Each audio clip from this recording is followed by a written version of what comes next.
5. A lot of thoughtful people are reading what she says and they are re-examining what happened during that mini budget. 4.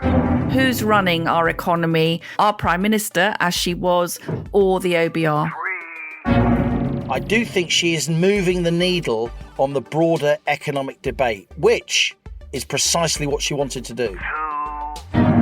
The amount of deaths that probably will be eventually linked to the pandemic, I suspect, will be way more than were caused by COVID. 1. We have liftoff. Welcome once again to Planet Normal, the Telegraph podcast with Allison Pearson. Hello. And me, Liam Halligan. She's back co-pilot. After a period of silence that was almost as short as her premiership, Liz Truss is, as they say in Westminster, on manoeuvres.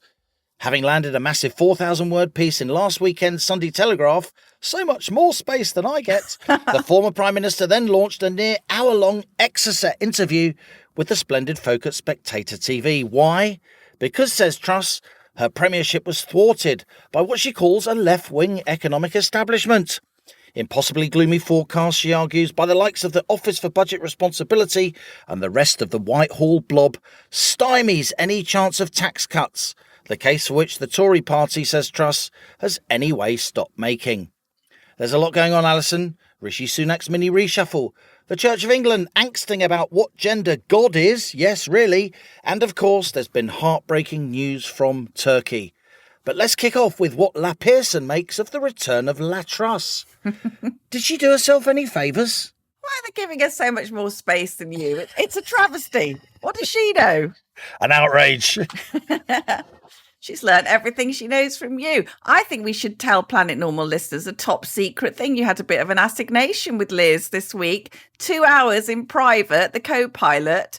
I think she's a bit sweet on you and your economic theories, Halligan. Before we get the inside scoop, yeah, as you say, just 100 days since she was ignominiously booted out of number 10 and she wrote her I was right, they'd done me wrong essay for the Sunday Telegraph. I think we'll have a link to that in the show notes. It was very interesting reading it, Liam, because quite a lot of what she was pointing out about her plan for growth, wanting to reverse the proposed rise in national insurance and the big hike in corporation tax, kickstarting a programme of economic reform as she saw it to prevent recession and stagnation. And as you said at the top, this went against the instinctive view of the Treasury and the wider orthodox economic ecosystem. We have, in fact, seen that national insurance rise cancelled. There's a question mark over this corporation tax rise.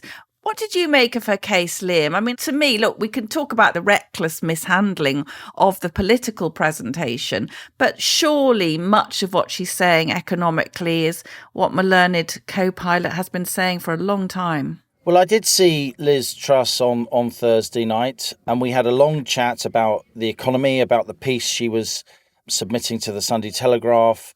I wouldn't say she was contrite. I don't really think that's in her nature, No. But she was certainly very, very thoughtful, and she was a lot more willing to concede where she had made mistakes, as indeed she conceded at points in her essay and her Spectator interview than most commentators have suggested. I mean, look, most people in the country, they got better things to do, with all respect to the former Prime Minister, than read her long essay and watch her interview, however well it was conducted by Casey Balls and Fraser Nelson, respectively, political editor and editor of The Spectator. But I do think she showed some contrition. She did acknowledge she's not the best communicator. She did acknowledge that she tried to do a lot of things all at once. But on her central point, that the tax burden, tax as a share of GDP, is at a 70-year high and it needs to come down, on her central point, she is correct. And I think what the essay has done, even though you're of course going to get all the naysayers and the doomsters and the knockers basically saying a period of silence would be in order from the former Prime Minister, including within her own party. A lot of thoughtful people are reading what she says and they are re-examining what happened during that mini budget, why there was the market meltdown that there was, What role did the Bank of England play in that market meltdown? What are these liability-driven investment vehicles anyway? And did the then Prime Minister know about them? And if not, why wasn't she told? And the bigger picture here is that we're in a very different place economically from last September, October, the time of that mini budget and its tumultuous aftermath. Inflation is now falling. Interest rates have almost peaked, most people think.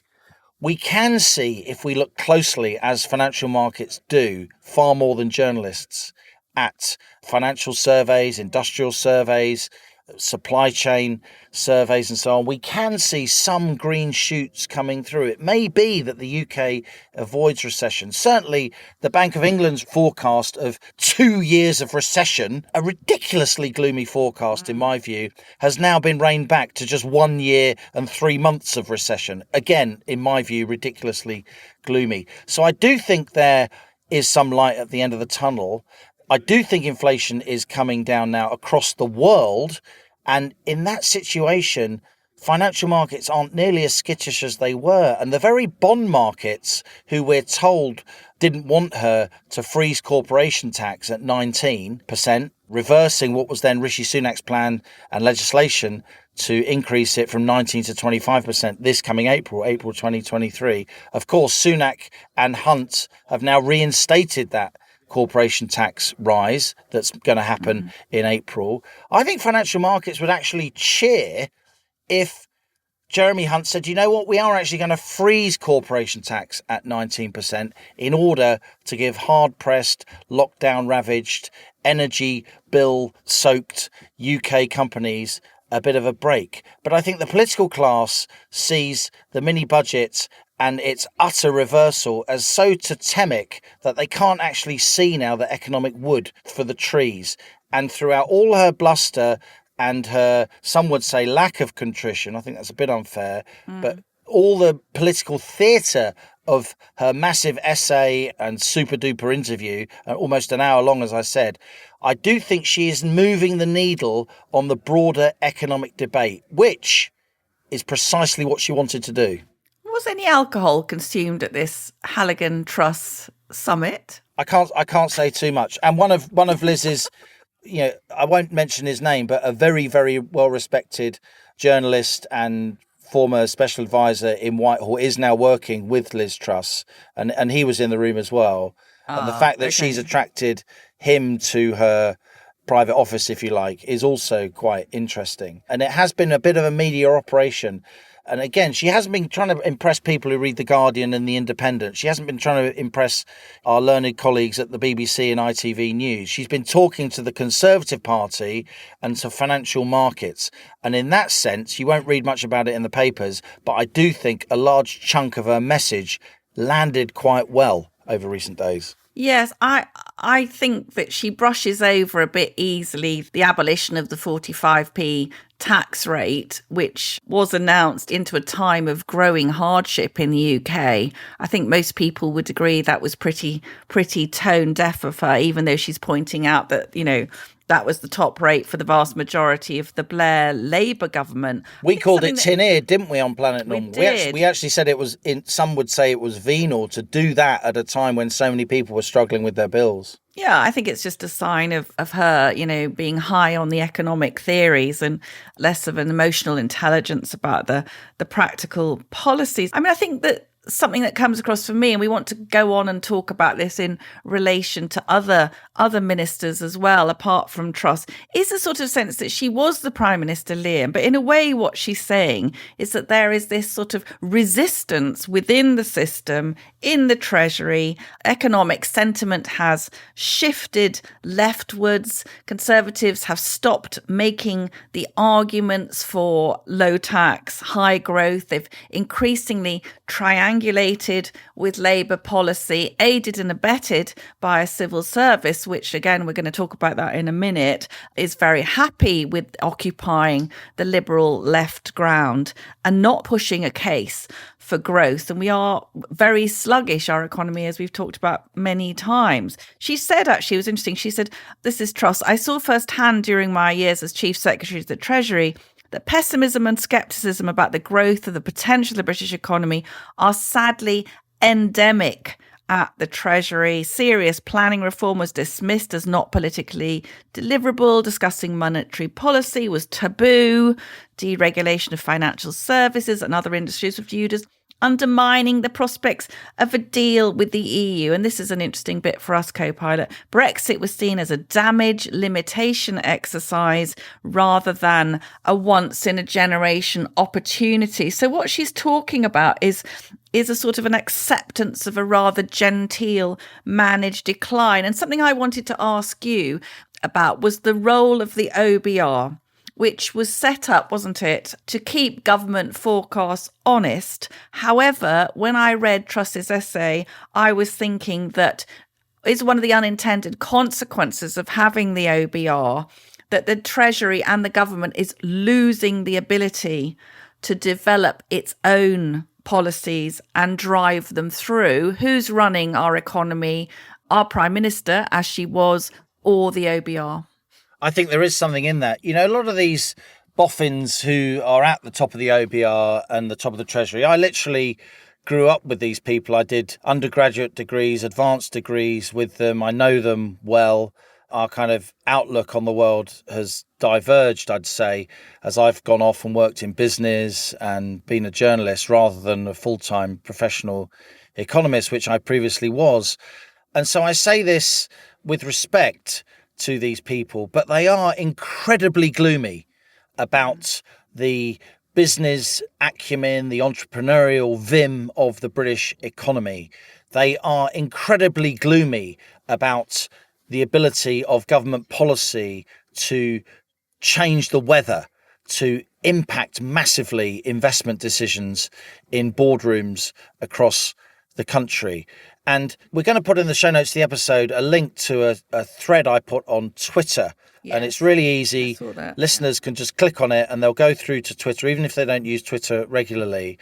And on that thread are some graphs that I managed to put together after rummaging around in the national accounts. They're not the kind of graphs that appear near the front of documents from the OBR and the Treasury.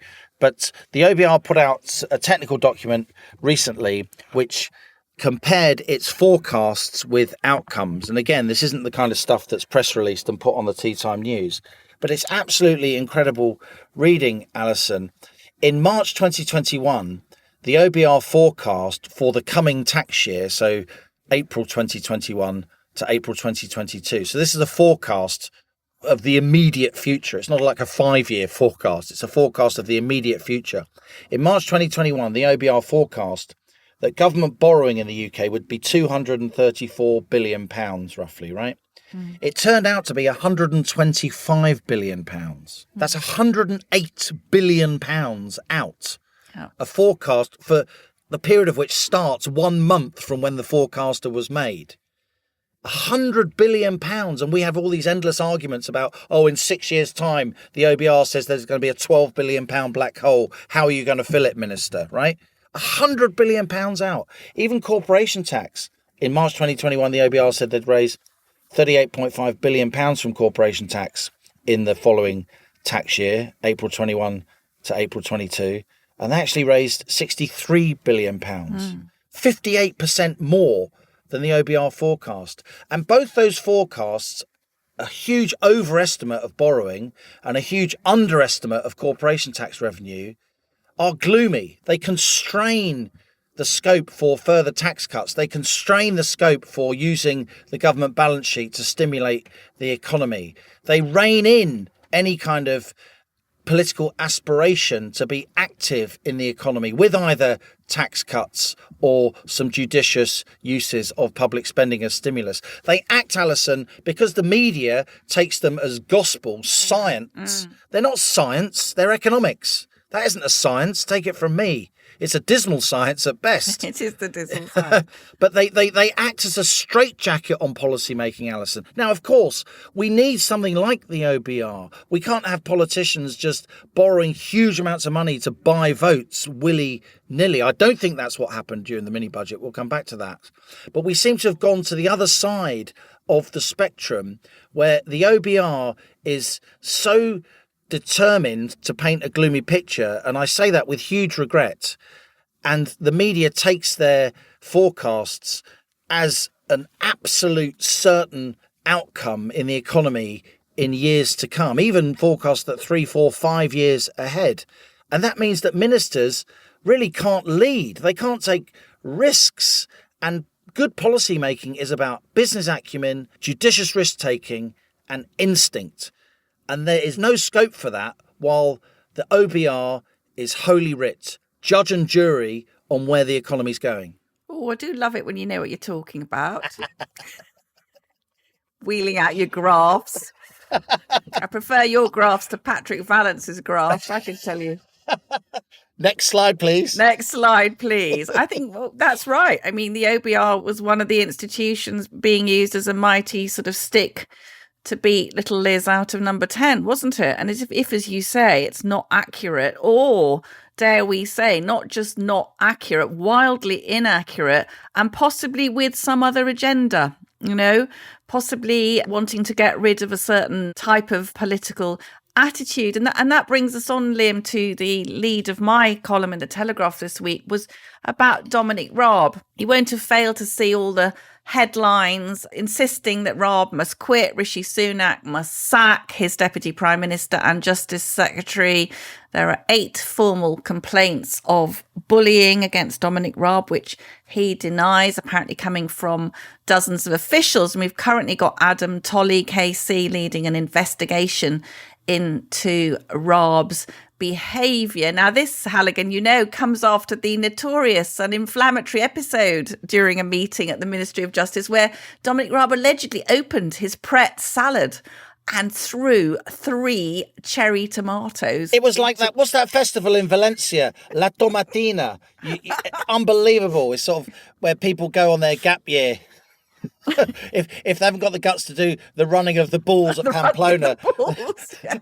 they go and douse themselves in tomatoes, don't they, in Valencia? Well, it was a major trauma to all these poor civil servants in the plopping of the tomatoes onto the brown paper bag. So quick, let's all go into counselling because this terrible man is throwing about cherry tomatoes. Now, it's funny in a way, but of course we've got now this daily leaking to the media of things that Raab is alleged to have done. And I mounted a defence of him in my column because I was reading these so-called allegations and they're absolutely hilarious, really. So listen to this. There's a civil servant complaining it wasn't shouting or throwing things about the room. It was more insidious, particularly with junior staff. He could be very icy. He'd be given a piece of paper and there would be a silence and he'd say, "This isn't good enough." The official would be stammering, and he'd be saying, "This isn't right. It's not good enough. I can't accept this." You don't have to be physically aggressive for people to be scared. Now,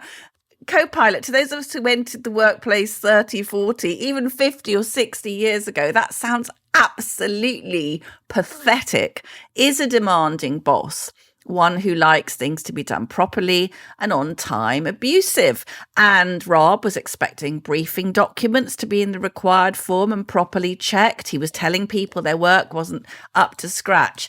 And is that now called bullying? And if it is, how the hell are standards in public office and indeed national life going to be maintained? Now, I went on to say that this feels a lot like a political hit job to me. And it seems that every time the Conservative minister tries to tell the Whitehall machine to do what the electorate voted for, there are people briefing that they're bullies. Now, that happened with Priti Patel. Your mate Gavin Williamson. Yeah, well, some good and some bad. But I guess what I'm asking you, and this is a very serious question, have we effectively got a 5th column in the civil service running or not running the country. I fear we are not very far from the point where the definition of bullying is, quote, minister trying to enact Conservative manifesto pledge,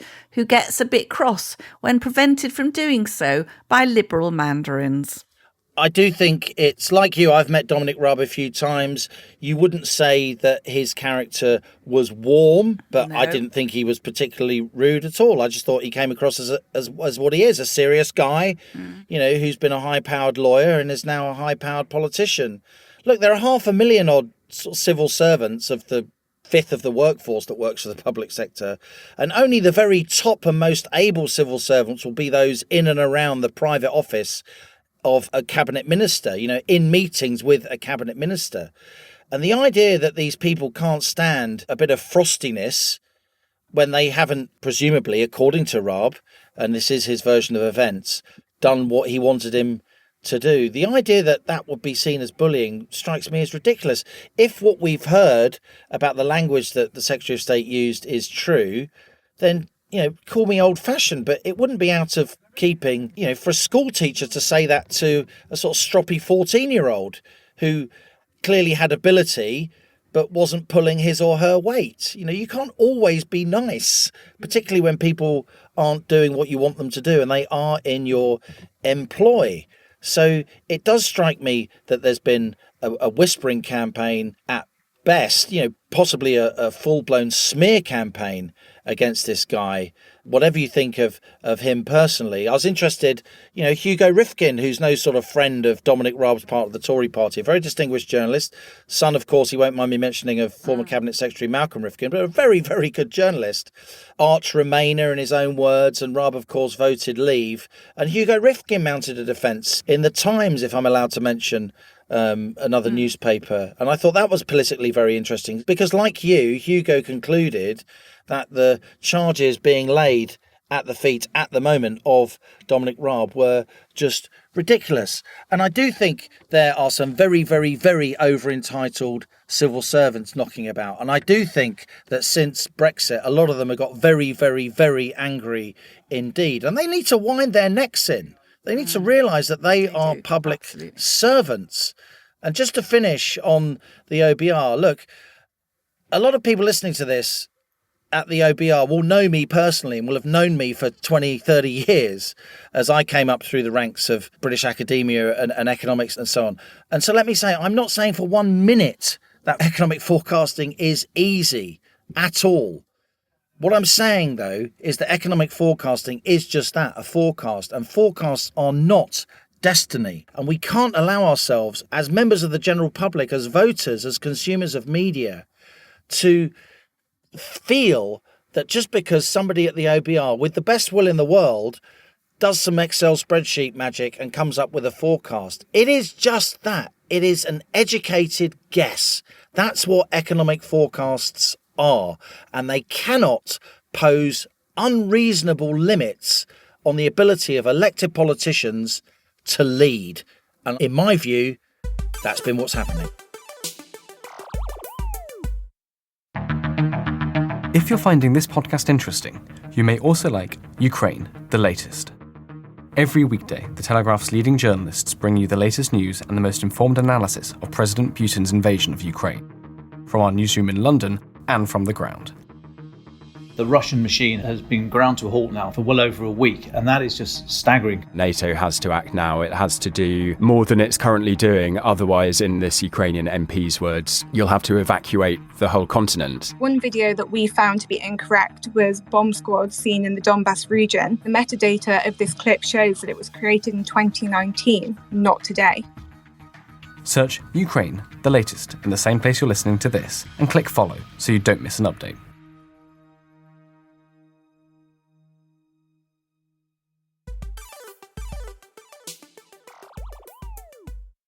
We thought this week we'd invite onto the rocket one of the Telegraph's own. Sarah Knapton is what's known in our trade as a Fleet Street doyenne. Having spent a decade as a Telegraph Science Editor, this former Society of Editors Science Journalist of the Year is among the UK's most widely respected specialist correspondents. As Planet Normal regulars will know, Allison and I follow Sarah's work closely, often citing her articles. So welcome, Sarah. I wanted to start by asking you about something that Jonathan Sumption wrote recently in the Telegraph, the distinguished jurisprud, of course, former Supreme Court judge. The contribution of lockdowns to long-term excess deaths, wrote Sumption, from other causes is becoming increasingly obvious. In your view, Sarah Knapton, is that statement scientifically justified? I think it is justified, and I think it's probably been justified from the very beginning of the pandemic. I think we knew from the beginning we were going to have a huge fallout, and I always think that it wasn't so much as kicking the can down the road as the atom bomb. I mean, the amount of deaths that probably will be eventually linked to the pandemic, I suspect, will be way more than were caused by COVID. This week, I think excess deaths has gone down slightly, but we've been having figures that are up to nearly 3,000 excess deaths a week, it's huge amounts. When you think in the first lockdown in 2020, we were having about 213 deaths a day, and we're seeing now sort of 400 plus deaths a day from causes that aren't COVID. So yeah, I think he's absolutely right. I think it's a huge problem. Sarah, you've been right at the centre of, I was going to say the biggest story of the past 3 years, but it's the biggest story of the century, isn't it? I'd like to know how it felt doing your job during this incredibly controversial and turbulent period. Did you, like us, get a lot of criticism for letting down one group or another? And do you think the government mantra that they were following the science was ever justified, given that surely there's no such thing as an agreed science? Yeah, I think that's a really good point. And sort of coming back to the first part of that, I found it incredibly tough. And I think a lot of my colleagues have as well. I mean, we were facing something that was entirely new, learning the science in real time. And I think because it was affecting everybody, everyone had a very personal view on it that often went beyond what the science was saying. It went beyond just being able to look at it from a very focused scientific point of view. I don't think anyone was really able to do that. It was difficult treading that line. I think scientists found it hard to tread that line. And I think you're right in the sense when they said they were following the science, it was almost impossible to do. I mean, there's no such thing as the science, and there shouldn't ever be such a thing as the science. We should just be monitoring it in real time and making adjustments as it happens. And I think if anything, the government tried to pass the buck too much with that phrase, follow the science, and really wanted to use it as a way to apportion blame when they got things wrong. I think they wanted to be able to say, you know, well, we saw the modelling, we were told to do that. And so that they didn't have much blame themselves. But, you know, clearly, I think from the beginning, they needed to look far more widely than just the damage that the virus was causing. And they didn't. And we knew they didn't. And personally, for a journalist, bugging them all the time, trying to ask them, you know, where is this extra work you're doing on how it's going to affect the economy, how it's going to affect mental health or education? Where is that work? Who's doing that work? Where are the economists? Nobody was doing it. The focus was so narrow that it was very difficult to do my job and try and come up with a kind of rounded view of what was going on and what was best for everyone, because the data wasn't just there and the government wasn't even seeking the data. So that was very difficult. I think from just a personal perspective, I feel a little bit bruised, actually. I feel like I've pleased no one. I think trying to tread the middle ground is often the most difficult thing to do because you don't please anyone. You know, the people on one side say you're not doing enough and the people on the other say you're an idiot. So trying to walk that narrow line of really being balanced is really tricky. I feel a bit, I don't know, I've lost slightly my faith in scientists. I always sort of held scientists up as this group that was kind of infallible. I was probably very naive and thought that they, you know, only had the greater good in their sights. And it's hit home to me just how partisan some scientists are. And I think academia can often be quite left wing and quite paternalistic. And I think that really hit home in the pandemic. There was this real swathe of certain scientists who just, it was very obvious they wanted to control everything rather than allowing people to make up their own minds and do what was right for them and trust people to make sensible decisions. So you are a reporter, Sarah, obviously a very, very distinguished reporter as science editor of Britain's biggest selling quality newspaper. Allison and I are more, while we've both been reporters, we're a bit more bolshy, we're more opinion writers, but we are all journalists. And I wondered what you think about how our trade covered lockdown, because an awful lot of people are angry at how journalists acted during lockdown, particularly broadcasters, but quite a lot of print journalists too. How did you feel in particular, Sarah, when as a specialist science journalist, you had to watch political editors at those Downing Street COVID briefings asking wholly unscientific questions, asking repeatedly for lockdown to be faster, longer, firmer, trying to get their clips for the tea time news. How did that make you feel as a journalist? It was definitely unfortunate. And I think probably if they did it again, they would invite the science and health press in rather than the political journalists. I'm not sure it was particularly well done.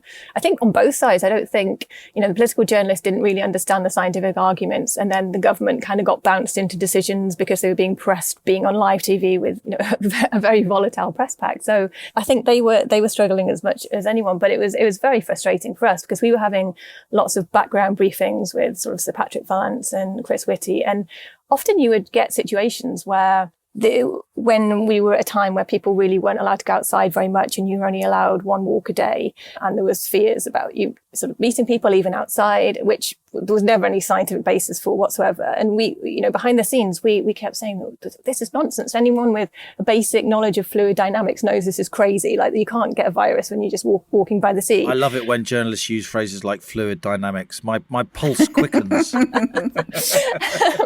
But frustratingly, we'd be in these background briefings, which were, unreportable, where they'd be agreeing with us, sort of saying, we know it's stupid, we know it's wrong. You can't, you won't get COVID bumping into someone on the street and just having a 2-second chat. It's never happened before. And then they'd be going on TV, sort of almost saying the opposite and being pressured into saying the opposite and being pressured into, political journalists would often throw these sort of ludicrous scenarios at the politicians who'd have to think on the spot how to deal with it. And that was a major failing, wasn't it, of our political and media class. We have all these incredibly experienced, incredibly knowledgeable people like you, not just at the Telegraph, across the press. And yet all we could do was put braying political reporters on the telly asking for lockdown to be firmer the whole time. No nuance at all. I agree, yeah. It was a strange time. It's one of those shouting at the telly kind of times. You just think this is crazy. In some ways, some of the health and science teams on other papers didn't do that well either. I think we stuck our head above the parapet a lot more and questioned what was happening. And I think a lot of the science press really went along with what they were being fed. I think, simply for fear that they didn't want to, get it wrong and cause people to do things that could cost lives. And I do understand that, but we're not the government. It's our job to be questioning stuff. And if you're not prepared to do that, I don't really think you should be in the job. I mean, that's what it's there for. Sarah, can we come on to the vaccine? Quite a fraught subject. Back at the beginning of the pandemic, Kate Bingham, the excellent vaccine czar, said it was never a plan to vaccinate everyone, only the older population and vulnerable groups. Now, we've just seen the government saying it's withdrawing COVID jabs for the healthy under 50s from next week. I'm wondering what you think about the validity of ever needing to vaccinate healthy younger population, particularly teenagers and children, and then also to address the concerns about side effects. We've seen the British cardiologist Aseem Malhotra raising the alarm about myocarditis, which is inflammation of the heart, a side effect which has been linked to the mRNA vaccine. According to the British Heart Foundation, there have been around 30,000 more deaths than expected involving heart disease since the pandemic began. That's more than 250 additional deaths over expected rates each week. Do you think, A, that the rollout of the vaccine to the whole population was ever justified in terms of risk benefit? And are these heart issues arising perhaps from general healthcare delays, or might the COVID mRNA jabs play a role? So I think going back to the first point about whether the vaccine was ever needed for healthy people, it's a really tricky one. I think when we first started going for vaccines, we really didn't know a lot about the virus at all. And so I think when the rollout began in kind of November, December 2020, it probably was for the best that everyone got it. At that point, we'd sort of gone back into second lockdown and the country was on its knees and it was an awful time. And I think if for nothing else to get us out of that, it was probably worth it. I think now it's difficult because I do think there is some sort of link between heart problems and the jab. And so I guess then you get to the question of whether the benefits are outweighing the risks. And I think arguably for younger people, they probably aren't. If you're a very healthy person, nothing wrong with you, no history or family history or genetic susceptibility to heart problems, I don't think you are going to put yourself much at harm by not having a jab these days compared to the risk of having it. And I think that's probably what most people would say now. It's a completely personal choice. I can understand if anyone wants to have it or not. You know, if I was in my 20s now, which was a long time ago, and I was super healthy, nothing wrong with me, I wouldn't necessarily go for it, because there clearly is some sort of, definitely an observational link that shows there's an increase in heart problems after particularly the mRNA jabs. And we don't know what the long-term outcome of that will be. And I think the other problem is people talk about vaccination has saved 112,000 lives in the first year alone. And you weigh that against how many people have died from heart problems or other things linked to it. And in a way, that isn't the argument. People aren't statistics. Just because you've saved 112,000 lives over here doesn't mean this one person is expendable over here who would never have died because they weren't at risk in the first place. So for them, getting a COVID jab, you know, even if they had caught COVID, it wouldn't have probably done them much harm anyway. So it's a really tricky one. And I don't think we'll have any answers probably for another decade. But I do think there's definitely something there with the heart problems. And I think there's good evidence of what might be causing it. There's an idea that when you get a jab, sometimes your body basically mistakes the protein it's trying to fight for, proteins in the heart or peptides in the heart. And then it's kind of this idea of molecular mimicry, and then it starts fighting you. It basically causes autoimmunity and starts battling you rather than the virus. But that can happen. That happens with viruses. So if you get COVID, that will happen. That can happen to you as well. And so when you get the vaccine, that's kind of happening to you on a lower level to fewer people. So yeah, there's an issue there. I think people need to be aware of it, and I think people should be aware of it, and they should be told about it so they can make up their own minds. It strikes me that if we didn't have the war in Ukraine going on, the cost of living crisis and so on, there'd be much more public and press comment about the upcoming public inquiry into COVID lockdown.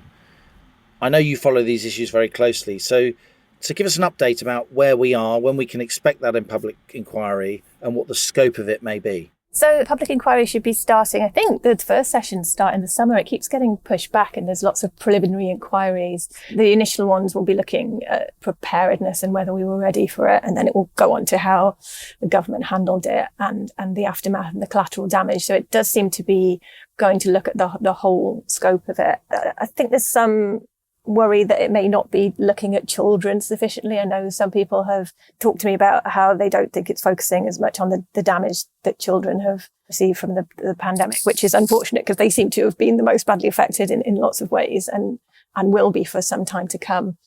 But I mean, we could end up with sort of 2-3 inquiries. It could be that this drags on forever. And in a sense, it's necessary. But I kind of do think at some point, we have to get out of the pandemic, don't we? We can't just be constantly looking back and focusing on it, and think we need to sort of move forward.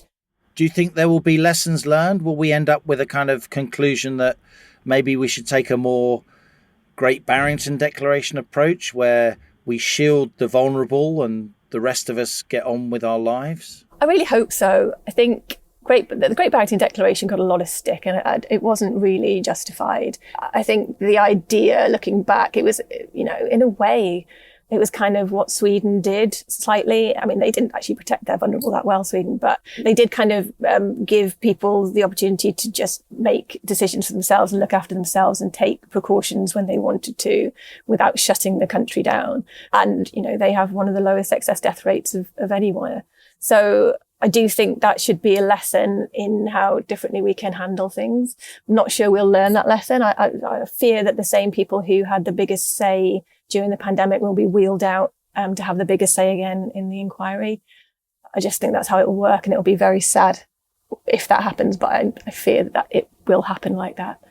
That's my fear as well, Sarah. Now, Sunetra Gupta, who is Great Barrington, obviously is a great friend of Planet Normal. Sunetra's point has always been is that modelling, scientific modelling, was not there to tell politicians what to do. It was to provide a range of options. Looking back at that, do you feel now in some way that the science that you write about was traduced? Yeah, I mean, I was a big critic of models because I felt they often had the wrong data in them. They were often too late. Everything was moving too fast to really rely on them. And it would have been far better to be relying on real world data. And I think most people accept that now. And I know definitely during the Omicron wave, when the modelling was suggesting horrific numbers, the government basically abandoned it and just relied on what was happening on the ground. And we ended up not having restrictions, and it worked out. And I hope that that's a lesson that's been learned, definitely, because I've interviewed Graham Medley about this, who was over at London School of Hygiene Tropical Medicine, who was the liaison between the government and SAGE at the time. And he specifically said models should never have been used to lock down the country. I think there's a quote from him that a week's a long time in politics, but it's an age in a pandemic. And you can't be relying on models that were produced 10 days earlier to say where you're going to be in the next 6 weeks, which is what they were doing, and got highly criticised for. I mean, the Information Commissioner was involved because they were so badly using models and interpreting them wrongly. So hopefully, if we do it again, they won't rely so heavily on them, because I think they have been shown to be quite flawed at times. That's a fantastic interview, Sarah. Planet Normal listeners know all about where Allison and I come from, our journalism, what our animus is, what drives us. You're a very highly respected Fleet Street writer, but you're not known as somebody who has a kind of really outgoing personality. So just tell us a little bit about your background and what makes you the journalist you are. Why do you put yourself through the pain, the trauma of national newspaper journalism? That's a good question, and I wake up in the middle of the night thinking exactly that quite often, actually, and I don't have an answer, and perhaps today's the day that I'll decide it's not worth it anymore. I don't have an agenda at all. I've never really been that political on either side, which I think just allows me to just tread a line where I'm just looking at the evidence. I just want to know what the truth is. I don't care who's wrong or right. I don't care if I'm even wrong or right. I just want to find out what's going on. So I guess that drives me background-wise. I did a degree in archaeology way back in the day, and then started working on a local newspaper, and then moved to London working as a court reporter at the Old Bailey, doing lots of crime reporting, and then went to the Guardian newspaper, and came to the Telegraph and worked on the news desk as a news editor for a while. And then for the last sort of 10 years, I've been doing this. So sort of come full circle back to a sort of my original science background, or sort of social sciences background. But yeah, I think, I'm just a bit, I guess, intrepid to get to find out what's going on. I don't like people keeping me in the dark about stuff. So maybe that's it.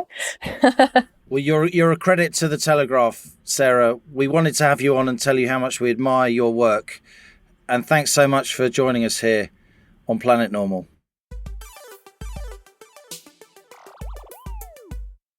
Now it's time for our listener emails. Your messages sent to planetnormal@telegraph.co.uk. Please keep them coming. We absolutely love reading them. Liam, by the way, fantastic amount of love from listeners for your interview with Ross Clark about his excellent Not Zero book. But just starting now, a number of readers, Telegraph readers, commenting on my Dominic Raab article. You can find the link to that article in the show notes. John says, it is actually an attempted coup. Senior civil servants trying to maintain power by deliberately failing to deliver on a massive scale, playing games with woke agenda, working from home, etc. It is effectively a campaign of civil disobedience. Robust politicians who take them on are being subjected to campaigns of trumped-up charges and anecdotes of microaggressions to distract them from their purposes of reform. They and the union bosses have common cause to make the UK ungovernable. Putin is very grateful. And here's a really good one from Claire. In part, the endless accusations of bullying are the direct result of indulging people in their endless quest for mental well-being and the ability to bring their whole selves to work. There is no longer any understanding that the workplace might be a rather different entity from a gathering with your mates, and that there are some parts of your personality that you don't parade at work. Of course, Raab was also tainted with the nasty Tory tag before he did anything at all. Tories equal very, very bad, nasty, far-right people, according to the many overgrown children in the adult kindergarten we now inhabit. People are traumatised just by being in the same room as people who don't share their political opinions. I love that. Adult kindergarten. Absolutely. It's great. This is from Larry. Dear Allison and Liam, thank you Planet Normal for your excellent feature on net zero. Ross Clark's comments about the 2050 target set in law without a plan or cost analysis really resonated. In a few years from now, we'll be forced to buy electric cars and even worse, install heat pumps in our homes. I live in a 3-storey 1960s townhouse and I've had expert advice regarding installing a heat pump. The cost would work out at between £10,000 and £15,000, completely prohibitive for a pensioner like me. But just as concerning is that the whole of my existing gas central heating system would have to be ripped out and replaced with a completely new system of piping, larger radiators, as well as a whole set of new components for which there's no physical space. Connecting the air source unit that would be located in my tiny garden through to the house would involve chasing through concrete floors. Undertaking this would wreck every room in my house. My wife and I have spent years making it a really lovely home. There's no way we'd ever choose to invoke so much damage by replacing a perfectly good central heating system with one that's totally inappropriate. It's fine to ensure all new builds have a heat pump installed, but forcing people to retrofit heat pumps in their existing properties is morally wrong, says Larry. The technology simply isn't right at this point in time. Chris Skidmore MP is recommending to the government to bring forward the date of banning the sale of new gas boilers to 2033. I wrote to him with my concerns, but he never replied. Politicians like him have no real understanding about the financial and practical issues for ordinary people, but no doubt they'll plough on regardless of the consequences, just so their ridiculous targets can be met. I love Planet Normal, says Larry, for speaking the truth about these important issues. Keep up the great work. Yours sincerely. Thanks, Larry, for that fabulous email. And on the same theme, Liam, we should comment actually that as part of the Rishi shuffle or the reshuffle, Grant Shapps, the ever malleable Grant Shapps, he's like the Cheshire Cat, isn't he? Just turns up with a big smile. He is now the Minister for Energy Security and Net Zero. Can we detect any contradictions in that job title? It's the push me pull you ministry. It's the pantomime horse with two heads. It really is. So Ian, commenting on this appointment, says, great podcast on climate change. Please make it your next crusade. The appointment of Shapps as Minister for Energy Security and Net Zero is very alarming. He is the proud driver of a Tesla and a multimillionaire with no idea of the financial impact net zero policies have on normal people. Heat pumps are hugely expensive to install and run. Electric cars are expensive, not practical for many people, and have a huge manufacturing carbon footprint. Fracking has been banned because it is perceived that local people object. I suspect the real reason is a refusal to back anything fossil-based. But no offer has been made to compensate those affected to persuade them to change their minds. Yet onshore wind and solar is bulldozed through whether there are local objections or not.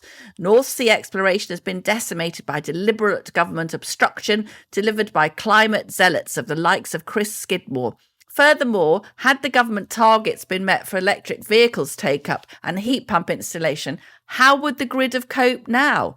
Where can the electorate turn for an alternative view? All mainstream parties are totally committed to the net zero dream. The likely outcome is a none of the above reaction by abstaining, spoiling your ballot paper, or staying home and watching Netflix unless they turn the electricity off in. Unless they wake up soon, the Tories are toast. And I was a Conservative Party member and voter for 52 years until they made such a hash of COVID and then doubled down with the net zero. I was going to say this next word, but it's rude, but I got away with bollocks last week, so let's call it bollocks, Ian. The current cabinet are a collection of With an X.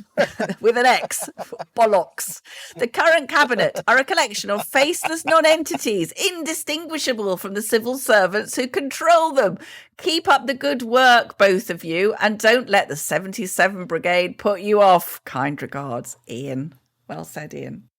And finally, this one, Allison, this is responding to your recent column about so-called positive discrimination in the Royal Air Force. This is from Stephen, not his real name. Hi, Allison and Liam. I've just left the Royal Air Force prematurely after the best part of 16 years service as a pilot. Like you, Allison, I've been disgusted by the Chief of Air Staff's behaviour, which has been a major factor in my decision to leave. It's not just him, though. The whole system's full of people like him who are obsessed with diversity targets and woke virtue signalling. These people are woke, risk-averse bureaucrats and not leaders. They are in turn promoting more people who are like-minded, creating a generation of mal-leaders who are all focused on this nonsense.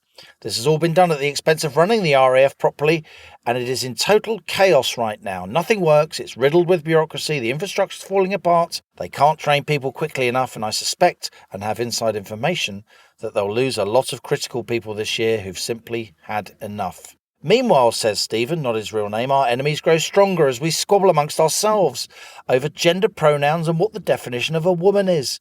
Total insanity. The system needs a reboot, badly. And this won't happen without a change of senior leadership. I'm genuinely sad to leave the institution that shaped me from my late teens, but it has changed beyond recognition and must be saved from this destructive, insidious culture. I love Planet Normal and the utter common sense that you both speak. You are true journalists and some of the very few who actually did your job during the COVID madness, so thank you. I wish you and Liam were running the country. Regards, Steve, not his real name. And we should say, Allison, shouldn't we? Well, you've got some news. Yes, well, what an amazing indictment it is. I mean, all these institutions, we know this stuff is taking them over. But the RAF, Liam, this is our military, okay, for goodness sake. And Stephen has brilliantly agreed to come on Planet Normal to talk to us about the dreadful state of the RAF. And that's when he is legally allowed to, which should be in a couple of months. So we very much look forward to that. And I hope that the Telegraph will pick up this because it is an absolute scandal. And on that bombshell, that's it from Planet Normal for another week as we leave our sanctuary of sweet region, our flying refuge of reason views. Email of the week, it's Allison's turn. Oh, they're all so good, aren't they? Oh, I think we're gonna have to give it to our RAF pilot. Do you think? Why not? So, Steve, not your real name, email us. Put mug winner in your email subject heading and give us your address and we will wing a Planet Normal mug to you. If you enjoy Planet Normal, please do leave a rating and review on Apple Podcasts or Spotify. There are lots of suspiciously good ones there at the moment. And as we know, they can't all be written by the Halligan diaspora. And as we speed away from our beloved Planet Normal and the madness of planet Earth comes back into view, thanks as ever to our producers Isabel Bouchard, Elliot Lampitt and our editor Zoe Hitch. Stay safe and in touch with us and with each other until next week. It's goodbye from me. And it's goodbye from him.